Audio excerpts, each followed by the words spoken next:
Hening atau meditasi membuat kita sadar penuh dan mengerti penuh atas realitas diri kita sebagai mikrokosmos.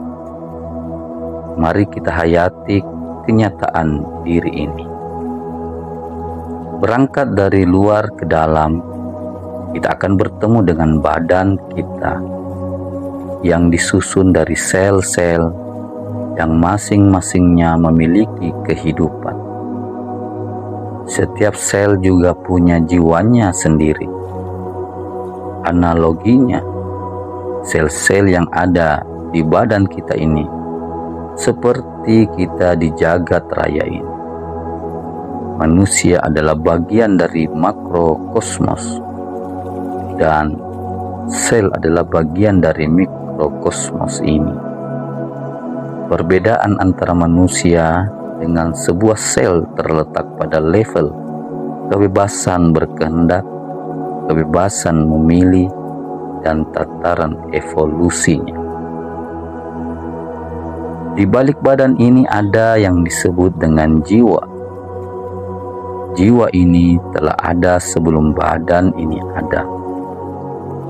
Jiwa yang diwadahi oleh badan fisik manusia untuk melanjutkan proses evolusinya menuju kesempurnaannya.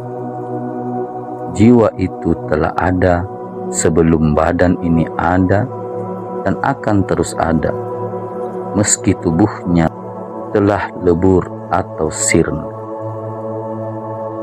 Jiwa disebut juga sebagai sukma, sepadan dengan kata soul dalam bahasa Inggris. Sementara ego adalah turunan dari pikiran manusia. Ini adalah realitas yang terbentuk dari fungsi pikiran dalam memberi identitas pada diri sendiri dan menyadari diri sebagai entitas yang berbeda dengan keberadaan lainnya.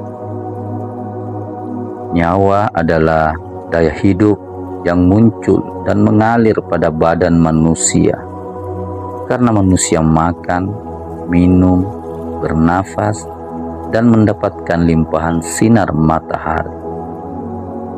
Nyawa secara teknis biologis muncul dari keberadaan yang dihasilkan oleh proses metabolisme di dalam diri manusia, dan padanan dari nyawa adalah prana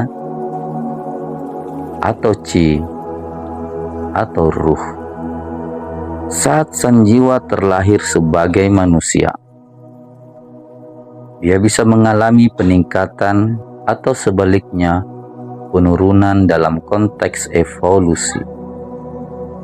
Manusia bisa menjadi sempurna atau justru mengalami degradasi kesadaran. Manusia yang konsisten hidup dalam kebenaran sesuai tuntunan diri sejati yang bertahta di relung hati tentu saja akan bergerak terus menuju kesempurnaan dan terus mencapai tataran kesadaran spiritual yang lebih tinggi.